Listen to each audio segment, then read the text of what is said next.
Ia zi, Dominic, ce avem aici?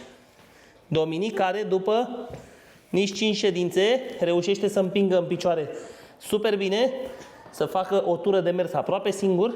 Hai, Domi. Pași mari. Bravo. Hai. Ține picioarele întinse bine. Hai. Bravo, Domi. Hai. Bravo. Hai. Până unde mergem? Până la mama? Da. Hai. Și o iei în brațe? Da. Hai să vedem. Hai. Pasul mare. Bravo. Hai. Bravo, Domi. Hai. Super, Dominic. Hai. Bravo, Domi. Hai. Pasul mare. Ești super tare. Hai. Încă puțin. Hai. Super pași. Ia zi, Domi, ce ți-a plăcut cel mai mult la noi? Galileo, banda? În cușcă? Galileo. Galileo îți place cel mai mult? Da. Galileo te-a făcut pe tine puternic? Da. Super. Bravo, măi.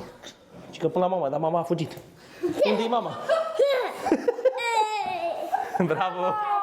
De mine. Am fugit de tine! Bravo! Super, Domi. Bate cuba. Și dăm și un pupic. Și eu ție?